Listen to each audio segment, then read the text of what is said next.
Hello everyone, welcome to the next video of Statistics Class 9 Chapter 14 है। और जो topic हम करने जा रहे हैं वो है मेजर्स ऑफ सेंट्रल टेंडेंसी। अब ये मेजर्स ऑफ सेंट्रल टेंडेंसी होता क्या है? देखिए, सबसे पहले तो हम बात कर लेते हैं कि हम पढ़ के क्या आए हैं। हम पढ़ के आए हैं जो फ्रीक्वेंसी डिस्ट्रीब्यूशन है वो कैसे किया जाता है और किस किस तरह से किया जाता है। जो चीज़ें हम पढ़ के आए हैं वो है बार ग्राफ, ठीक है, बार ग्राफ्स करके आए हैं, हिस्टोग्राम्स करके आए हैं और फ्रीक्वेंसी पॉलीगन्स करके आए हैं, ठीक है। ऐसी बथेरी चीज़ें करके आए हैं हम, और आपको पता भी है कि ये कैसे इनको बनाया जाता है। अब आप काफ़ी ज़्यादा इसमें अच्छे हो चुके हैं। हाउएवर, मुद्दा ये नहीं है। मुद्दा ये है कि वहाँ पे हम फ्रीक्वेंसी को पढ़ते कैसे हैं। एक ऑर्डर में चीज़ें लगी होती हैं, जैसे डेटा एक ऑर्डर में लगा होता है, हमें उसको जस्ट देखना है, प्लॉट करना है एंड दैट्स इट। लेकिन क्या ये ज़रूरी है कि हर बार हमें डेटा एक ऑर्डर में ही लगा मिलेगा? नहीं, ये ज़रूरी नहीं है, बिल्कुल भी ज़रूरी नहीं है। अगर ऐसा नहीं ज़रूरी है तो फिर क्या? ठीक है, पहले तो मैं आपको बता दूं कि when ever the order data is in an order and it is making sense, कि पता है हमें कि अगर मान लीजिए डिसकंटिन्यूअस भी है तो हमें पता है उसको कंटिन्यूअस कैसे बनाना है। सो इसको बोलते हैं grouped data. Whenever the data is making sense और it is arranged in an order, it is called grouped data. Whenever the data is given haphazardly, ठीक है, कोई भी ऑर्डर नहीं है उसका, उसे बोलते हैं अनग्रुप्ड डेटा। अगर ग्रुप्ड डेटा से हमें इंफॉर्मेशन मिल सकती है तो उसके लिए ये टूल्स बने हैं। अगर मान लीजिए कि वो कहते हैं कि डेटा को अनग्रुप्ड आप ट्रीट करो, तो फिर क्या? फिर तो हमें उसको अनग्रुप्ड डेटा लेके चलना पड़ेगा, और उसके जो टूल्स होते हैं वो अलग होते हैं। अब उसके टूल्स क्या हैं? उसके 3 टूल्स होते हैं, मीन, मीडियन एंड मॉड। ये 3 चीजें हैं, ठीक है। इनके कुछ और नेम्स भी होते हैं। मीन का नाम होता है एवरेज, ठीक है, अभी बात करेंगे इनके बारे में। मीडियन होता है द मोस्ट मिडल वैल्यू और the central data of the central value of the data, central value या फिर most middle value of data, ठीक है। तो याद रखिएगा, मैंने अलग से लिखा है। अच्छा, मॉड क्या होता है? मॉड होता है कि value of data which occurs most often, value of data which occurs, ठीक है, मोस्ट ऑफन।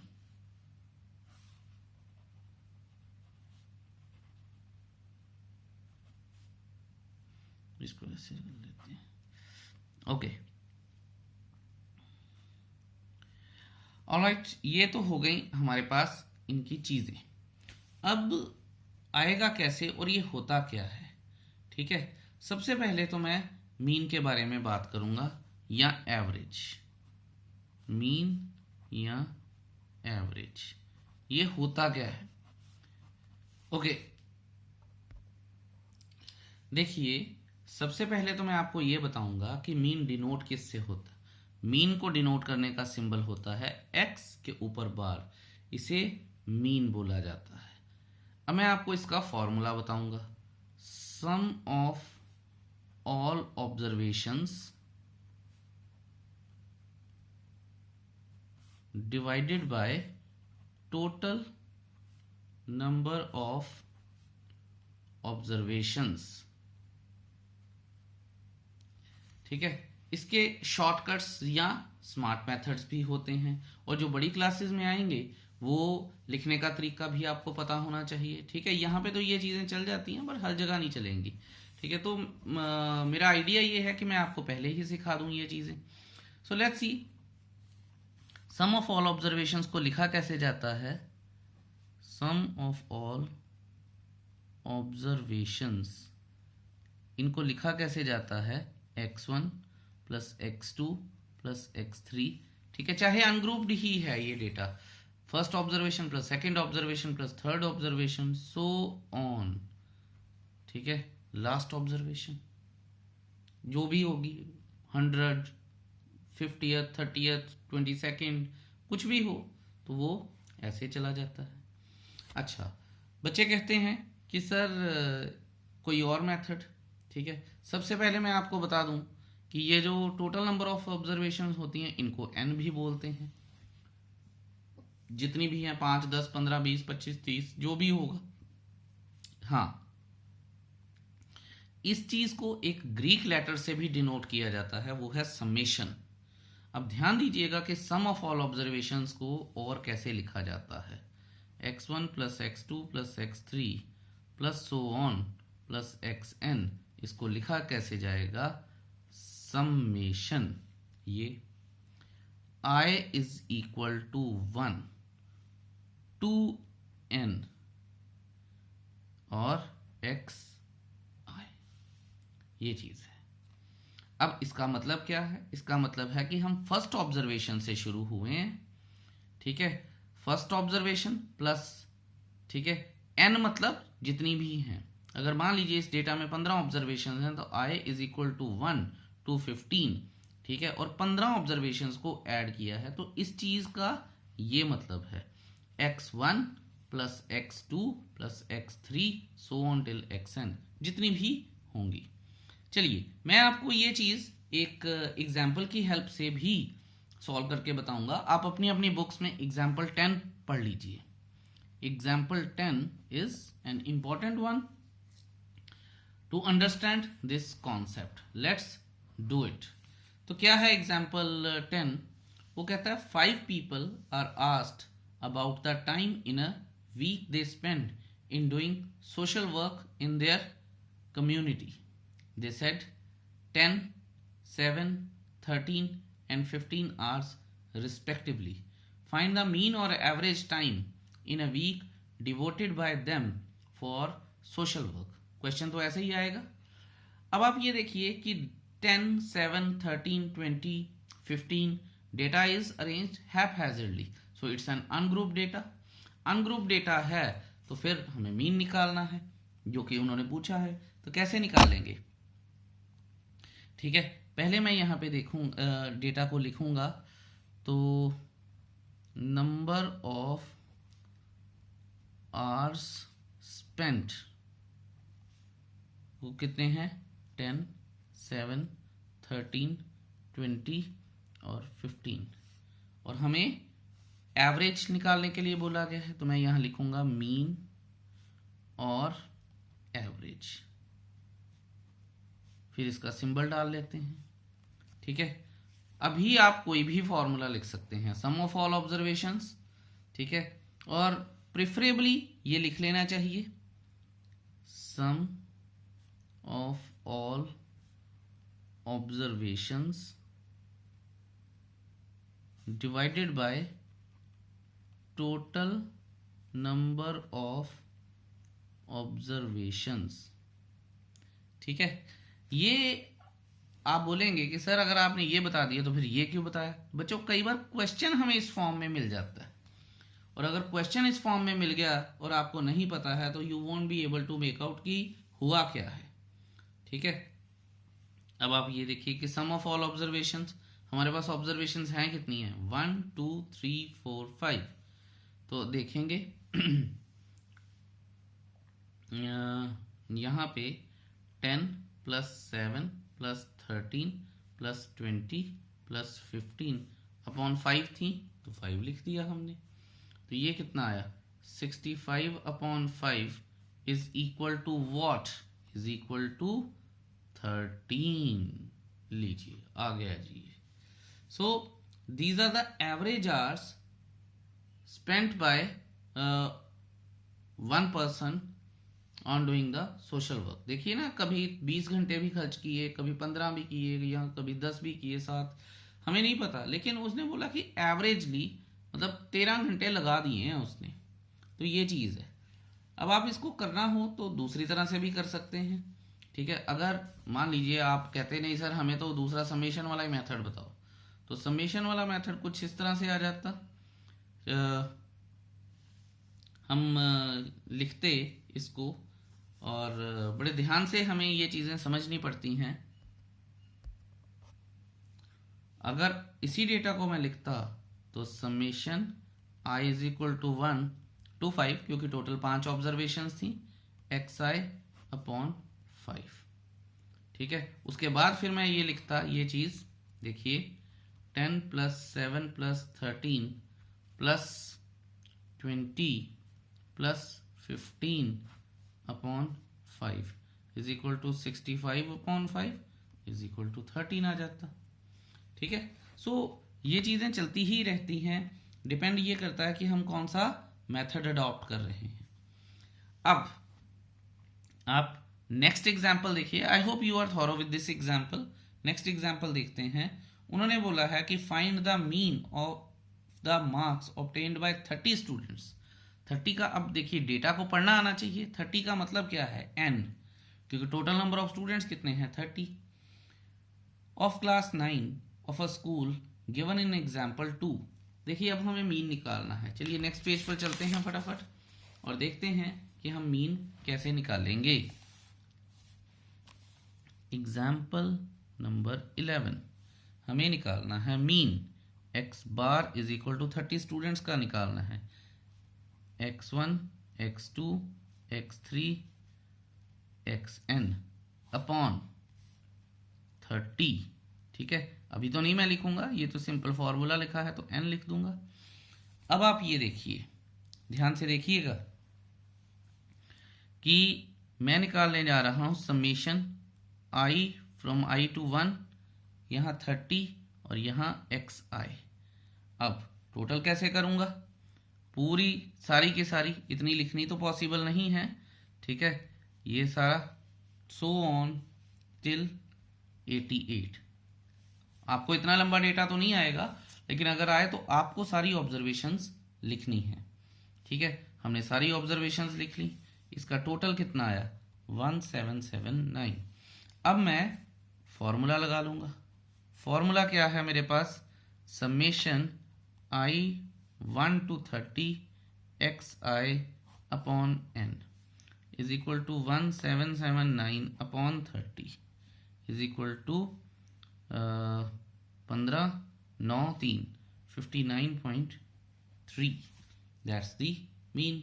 देखिए कितना आसान है ये, राइट। कोई भी इसमें इतना लंबा चौड़ा परेशानी नहीं आती है। अब चलिए कुछ बड़ा ही ज़्यादा इंटरेस्टिंग करते हैं। देखिए अभी हम जो एग्जाम्पल जो उन्होंने बोला था 2 की सारी टर्म्स का सम कीजिए, हमें कितना सारा टोटल करना पड़ा, ठीक है। चलिए मैंने तो नहीं किया है, लेकिन अगर आप करते तो आपको कितना सारा टोटल करना पड़ता। लेकिन आपने एक चीज़ ऑब्जर्व की होगी कि जो कुछ टर्म्स हैं उस डेटा में वो रिपीट हो रही हैं, ठीक है। तो जो रिपीट होती हैं, मतलब जो टर्म्स बार बार रिपीट हो रही हैं, वो ऑफ कोर्स वो हमारी फ्रीक्वेंसी है। जैसे 10 एक बार रिपीट हुआ, 20 एक बार रिपीट हुआ, 36 3 टाइम्स रिपीट हुआ डेटा में, ठीक है। तो आपको पता भी है, टेली मार्क्स लगा के आए हैं हम, हमें पता है 40 4 बार रिपीट हुआ है, 53 टाइम्स रिपीट हुआ, 56। तो कहने का ये मतलब है कि मैंने जैसे 53 टाइम्स रिपीट हुआ तो मैंने 50 को 3 बार ऐड ही क्यों किया, ठीक है। मैं 50 into 3 लिख लेता सीधा ही, या 36 into 3 40 into 4 करता। तो इस चीज़ों से जो हमारा लंबा काम होता है उससे बचने के लिए हम इसमें एक नए तरीके से टेबल को करते हैं। जो ऑब्जर्वेशंस हैं वो हमेशा xi होता है, और जो नंबर ऑफ टर्म्स होती हैं जिसे हम फ्रीक्वेंसी भी बोलते हैं वो fi होता है। फ्रीक्वेंसी ये i जो होता है ये हायर क्लासेस में आपको बताया जाएगा कि आई स्टैंड्स फॉर इंडेक्स, और एक्स जो होता है ये ऑब्जर्वेशन इंडेक्स होता है। अब ये मत पूछिएगा कि ओ आई क्यों होता है, वैसे मैं आपको वो भी बता दूंगा कि ये एक्स आई क्यों होता है और ये एफ आई क्यों होता है। चलिए छोटी सी इंफॉर्मेशन देता हूं आपको कि ये एक्स आई और एफ आई क्यों होता है। जब हम इस डेटा को ग्राफ पे बनाते हैं तो जो मेन ऑब्जर्वेशन होती है वो हमेशा एक्स एक्सिस पे आती है, इसलिए इसको एक्स आई इंडेक्स बोला जाता है। और जिस चीज़ को हम प्लॉट करने की कोशिश करते हैं, ठीक है, विद रिस्पेक्ट टू एक्स आई, उसे एफ आई बोला जाता है। इसलिए फ्रीक्वेंसी इंडेक्स और एक्स आई, इसीलिए जो आप देखेंगे ग्राफ में, स्टैटिस्टिक्स के ग्राफ में कभी भी हमारे पास सीधा सीधा हम एक्स और वाई एक्सिस नहीं लिखते हैं, सिंपल हम ये छोड़ देते हैं, क्योंकि एक्स कुछ भी हो सकता है। एक्स नंबर ऑफ स्टूडेंट्स हो सकते हैं, नंबर ऑफ आवर्स हो सकते हैं, नंबर ऑफ मनी हो सकती है, कुछ भी हो सकता है, ठीक है। इसलिए हम यहाँ पे एक्स और वाई एक्सिस कभी भी नहीं लिखते हैं। बट कुछ टीचर्स बताते हैं, मुझे अभी तक नहीं समझ में आया कि क्यों बताते हैं, पर वो बताते हैं और बच्चे लिखते भी हैं। लेकिन जब आप हायर लेवल पे स्टार्ट्स करेंगे तो ये चीज़ें हटा दी जाती हैं। तो कोशिश कीजिए ठीक चीज़ों को सीखने की। अच्छा, तो बात कर रहा था मैं इस चीज़ की कि x I index, F I index, तो मैंने आपको बोला कि मैंने 50 को 3 बार लिखा ही क्यों, मैंने मल्टीप्लाई क्यों नहीं किया। सो एक्स आई और एफ आई मैंने यहाँ पे कर दिया। अब आप ये देखिए कि 10, 20 और ये 36 3 बार मल्टीप्लाई हो गया। अब आप ये देखिए कि जहाँ 30 चीज़ों को ऐड करना था वहाँ पे आपने कितनी कम चीज़ों को ऐड किया है। तो कहने का मतलब ये है कि अगर कोई डेटा बार बार रिपीट हो रहा है तो हम उस डेटा में मीन को किस तरह से निकाल सकते हैं। मीन एक इस तरह से भी निकल सकता है हमारे पास। मीन निकालने का फिर एक और फॉर्मूला हो जाएगा, summation x I F I multiply हो गया अपॉन समेशन एफ आई, ठीक है, जो फ्रीक्वेंसी है। आप देखेंगे भी डेटा में कि ये सब क्या था 1779, और एफ आई क्या है, number of terms, total number of terms, ठीक है। ये सम ऑफ ऑल ऑब्जर्वेशंस, ये है टोटल नंबर ऑफ ऑब्जर्वेशंस, तो 59.3 आ गया दोबारा से। So this was all about mean. फिर भी अगर आपको कोई परेशानी आए, कोई भी दिक्कत आए, मुझसे ज़रूर पूछिएगा, I am always available for you, right. अब करते हैं हम अपना next topic, that is median. अब मीडियन क्या होता है, जैसा मैं आपको बता के आया था कि मीडियन जो है एग्जैक्टली द मिड पॉइंट। अगर एग्जैक्टली मिड पॉइंट है, इसका मतलब है जो डेटा है वो मीडियन जो उस डेटा को एग्जैक्टली दो पार्ट्स में डिवाइड कर देता है, आधा इधर और आधा इधर। लेकिन अभी हम पढ़ के आए हैं कि डेटा तो अनग्रुप्ड डेटा है और उसको भी आधा एक तरफ आधा एक तरफ डिवाइड करना है, तो चीज़ें तो मुश्किल हैं। तो अनग्रुप्ड डेटा को प्रॉपरली हमें मीडियन ढूंढना है अगर अनग्रुप्ड डेटा में, तो सबसे पहला हमारा काम होता है कि data has to be arranged, ठीक है, data has to be arranged in either ascending or descending order, ascending or descending order। समझ आया? ये सबसे पहला और सबसे ज़रूरी काम है। कई बार बहुत अच्छे अच्छे स्टूडेंट्स भी होते हैं, डेटा को अरेंज करना भूल जाते हैं, ठीक है, और फिर काम खराब हो जाता है। ये एक बात है। अच्छा, मीडियन में जो दो तीन बातें और होती हैं वो क्या होता है कि केस 1 होता है when total number of observations are even, ठीक है, ये केस 1 होता है कि अगर वो इवन नहीं, पहले ऑड लिख लेते हैं ना, बेटर रहेगा, आपको पता भी चल जाएगा। और केस 2 में हम इवन ले आएंगे कि when total number of observations are even. तो कैसे ढूंढते हैं डेटा को, this can best be explained with the help of an example, तो आप एग्जाम्पल नंबर 12 देखिए। ठीक है, तो आपको पता चलेगा। एग्जाम्पल 12 जो है हमारे पास, वो ये कहती है the heights in centimetre of 9 students of a class are as follows. Height क्या क्या है? 155, 160, 145, 149, 150, 147, 152, 144, 148, ये सारी चीज़ें। अब उन्होंने बोला कि मीडियन ढूंढिए जी।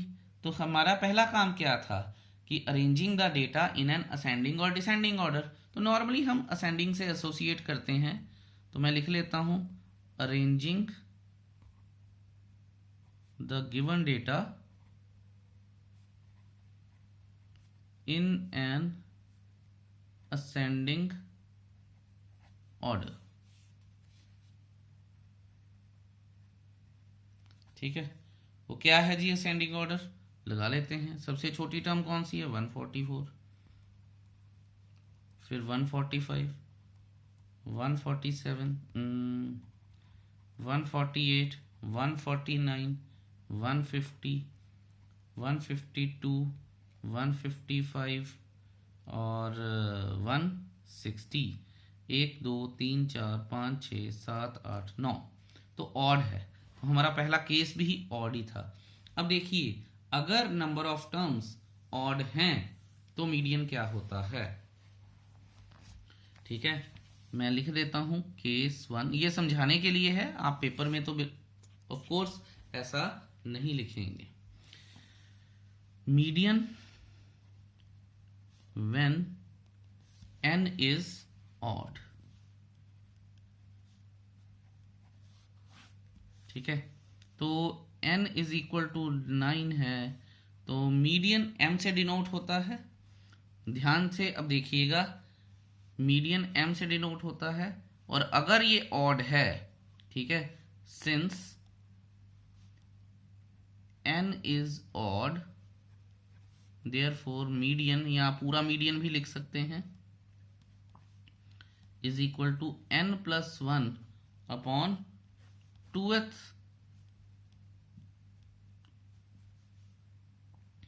ऑब्जर्वेशन।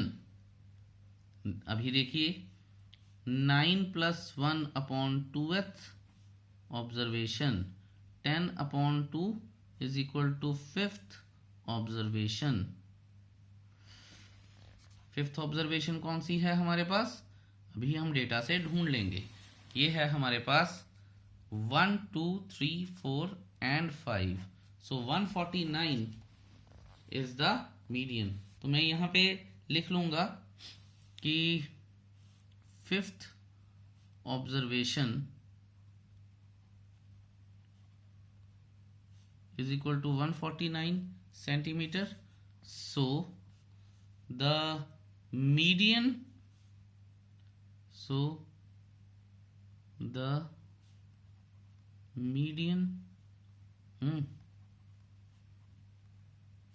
height is 149 centimetres. ये चीज है जी। ठीक है, अच्छा, अब एक रह गया है कि अगर हमारे पास n इवन है, तो केस 2 कर लेते हैं, median when n is even. आप एग्जांपल 13 देखिए, उसमें जो डेटा है कितना सारा दिया गया है। तो सबसे पहले हम ऑब्जर्वेशंस को काउंट करते हैं। तो total number of observations example 13 अगर मैं देखूंगा, तो टोटल नंबर ऑफ ऑब्जर्वेशंस कितनी है? 16 है। ठीक है, तो ये तो इवन आ गया। तो अब मैं आपको बताता हूं arranging the data in an ascending order. Solution करते हैं। Arranging the given data in an ascending order. ठीक है, तो चलिए लिखते हैं जी। 2 5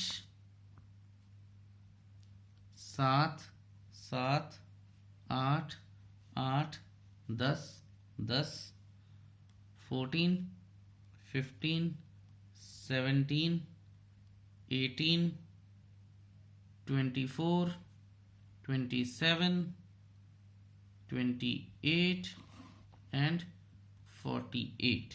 ये जी। अब फॉर्मूला क्या होता है? Median when n is even. ठीक है, n इज इक्वल टू 16 है, तो यहां पे मैं लिख देता हूं, ये तो सिर्फ आपको बताया है। यहां मैं लिखूंगा since n is even therefore median is equal to n upon 2 plus n upon 2 plus 1th observation into 1/2। ठीक है, बहुत ध्यान से देखिएगा, ये फॉर्मूला तब है जब n इवन है, और n क्या होता है? फ्रीक्वेंसी। याद रखेंगे, फ्रीक्वेंसी मतलब नंबर ऑफ टर्म्स, तो भूलना नहीं है आपने। देखिए अब इस डेटा में 1/2 n कितना है? 16/2th प्लस 16/2 प्लस 1th और 1/2 में लगा चुका हूं। अब आप ये देखिए 8th, बहुत ध्यान से देखिएगा, 8th ऑब्जर्वेशन ये आ जाएगी 9th ऑब्जर्वेशन, हमेशा कंसेक्यूटिव ऑर्डर में ही चलेंगी ये। ठीक है, सो यहां मैं लिखूंगा अब 1/2। 8th ऑब्जर्वेशन कौन सी है हमारी? डेटा से देख लेते हैं। 1, 2, 3, 4, 5, 6, 7, 8 और 9, ये दोनों ऑब्जर्वेशंस हमारे पास आएंगी। 10 प्लस 14 इज इक्वल टू 1/2। ठीक है, और इंटू 24 इज इक्वल टू 12। तो हम ये बोलेंगे कि the median point scored by the या mid point scored by the kabaddi team इज 12, या फिर लिख देंगे देयरफॉर मीडियल पॉइंट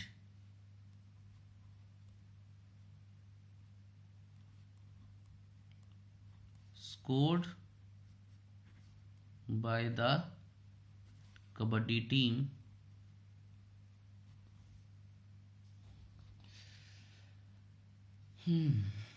अरे कबड्डी टीम इज 12। और यही एक चीज है जो हमें सिखाती है अलग अलग मीडियन निकालने। आई होप आप इस चीज का ध्यान रखेंगे कि जब n इवन है और n ऑड है तो हमें क्या क्या करना होता है। चलिए एक और इंटरेस्टिंग कॉन्सेप्ट करते हैं, that is mod of the data. तो जैसे मैंने आपको बताया था, मॉड ऑफ द डेटा क्या होता है? An observation with maximum frequency और which occurs maximum number of times is called the mode of the data. वैसे फिर भी मैं आपको ऑफिशियल जो इसकी डेफिनेशन है वो बता देता हूं कि मॉड ऑफ द डेटा होता क्या है। देखिए, मॉड ऑफ डेटा क्या होता है?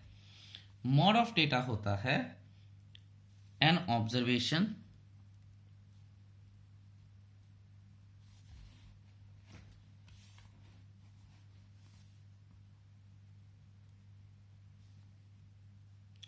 with maximum frequency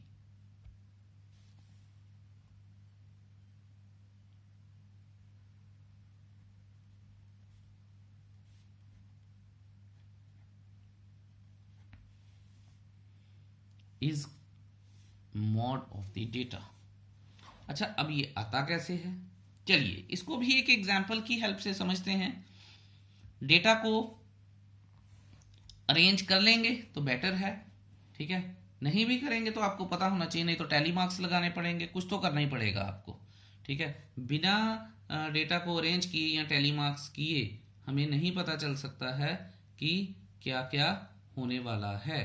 तो एग्जाम्पल 14, तो यहां मैं लिख लेता हूं अरेंजिंग दी गिवन डेटा। अब उसको अरेंज कैसे कर रहा हूं मैं, ठीक है, ऑर्डर में लगा लेते हैं। ऑर्डर में लगाते हैं, देखिए कुछ चीज़ें बताऊंगा मैं आपको तो बड़ी इंटरेस्टिंग है, समझिएगा आप। अगर जब जैसे ही मैंने अरेंज किया डेटा को तो मुझे ये दिखा है कि 9 is occurring maximum number of times, ठीक है। तो therefore mode of the data is 9। तो यहां मैं लिख दूंगा here 9 has occurred maximum number of times,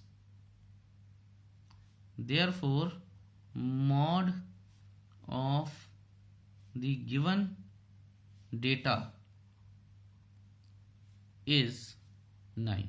अच्छा, क्वेश्चन ये आता है बच्चों के मन में कई बार, पता नहीं आपके मन में आया या नहीं आया, पर मोस्टली बच्चों के मन में ये क्वेश्चन आता है, सर व्हाट इफ अगर कोई 2 या 3 observations maximum number of times आ रही हैं। जैसे यहां पे 9 बार बार आ रहा है, 4 बार आया। अगर सर मान लीजिए 10 भी 4 बार आता तो क्या हम मॉड निकालते। तो बच्चों याद रखिए, there can be more than 1 mode in the data. अगर कोई 2 या 2 से ज्यादा observations maximum number of times occur हो रही हैं एक डेटा में, तो यस 2 ऑब्जर्वेशंस और even 3 observations can be mode of the data. ये हम 9th लेवल तक रखते हैं। आगे जब हायर क्लासेस में एडवांस स्टैटिस्टिक्स पढ़ते हैं हम, बड़ी क्लासेस में जाके, बड़ी क्लास का मतलब 10th नहीं मैं बोल रहा है यहाँ पे, ठीक है, इन ग्रेजुएशन लेवल, तो इनके और भी सिस्टम निकलते हैं। लेकिन अभी के लिए आप ये समझिए कि एक ऑब्जर्वेशन या एक से ज़्यादा ऑब्जर्वेशन जो अकर करती हैं मैक्सिमम नंबर ऑफ टाइम्स, वही मॉड ऑफ द डेटा कहलाती हैं। अच्छा, अब ये सारा कुछ हमने समझ लिया है। अब एक एग्जाम्पल 15 करते हैं जिसमें ये सारा कुछ आ जाएगा, मीन भी आ जाएगा, मीडियन भी आ जाएगा और मॉड भी आ जाएगा। एग्जाम्पल 15, ठीक है, पेज नंबर 268, आप अपनी अपनी बुक्स में देखिए। वो कहता है consider a small unit of a factory where there are 5 employees. तो एग्जाम्पल 15, एन कितना है, 5 आ गया है। A supervisor and 4 labourers, the labourers draw a salary of ₹5,000, ठीक है। तो 5,000 रुपया हर एक लेबरर की सैलरी है। अच्छा, and supervisor gets 15,000 rupees per month, बहुत अच्छी बात है। कैलकुलेट द मीन, ठीक है। तो जब क्वेश्चन करना है तो यहां पे हमने लिखना है मीन, सिर्फ मीन लिखेंगे, सैलरी बाद में लिखेंगे। तो फॉर्मूला जरूर लिखना है, sum of all observations divided by total number of observations, ठीक है। सम ऑफ ऑल ऑब्जर्वेशंस क्या हो जाएंगी, 4 लेबरर कितनी सैलरी ले रहे हैं, 5,000 रुपया। सुपरवाइजर कितनी सैलरी ले रहा है, 15,000 रुपीज,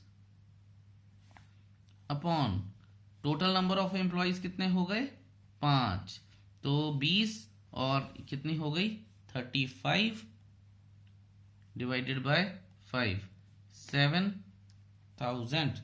तो यहां हम लिखेंगे the mean salary is ₹7,000, therefore the mean salary is rupees, याद रखेंगे ये साइन, ठीक है। सीबीएसई हाफ मार्क काट लेगी या एक, जो भी यूनिट का नंबर हो, मतलब उन्होंने मार्किंग रखी होगी, 7,000। अच्छा, अब मीडियन निकालना है हमें, तो N5 है मीडियन, N5 ऑड है, तो मीडियन क्या होगा, N +1 अपॉन 2 एथ ऑब्जर्वेशन। तो 5 5 5 5 15, so 5 + 1 upon 2 6 upon 2 is equal to third observation. Third observation कितनी है? 5000। तो ये लीजिए जी। फिर हम लिख लेंगे कि देयरफॉर मीडियन या मीडियल सैलरी इज, ठीक है, 5000 rupees. Therefore medial salary is ₹5000। ठीक है, अब आ गई मॉड की बारी। इस सारे केस में कौन सी ऑब्जर्वेशन सबसे ज्यादा बार अकर हो रही है? आप बोलेंगे 5000। तो फिर ठीक है, यहां हम लिख देंगे कि सिंस, ध्यान से देखिएगा, सिंस, ये पहले मैं मॉड लिख ही देता हूं, since 5000 occurs maximum number of times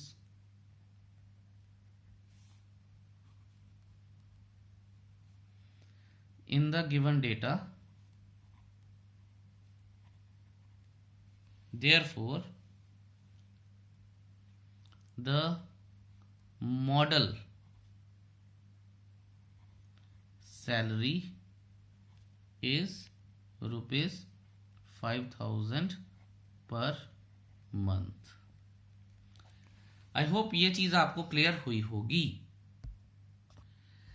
जाते जाते एक बड़ी इंटरेस्टिंग सी चीज बता के जाता हूं मैं आपको। आप ये देखेंगे कि अगर हमने मीन निकाला है तो याद रखिए कि मीन में उन्होंने 15,000 रुपया ऐड किया है एक बार, बड़ी डेलिबरेटली, और बड़ी अच्छी एग्जाम्पल है ये। तो ये 7,000 आ गया, वेयर एज मीडियन और मॉड दोनों ही 5-5 हजार आए हैं।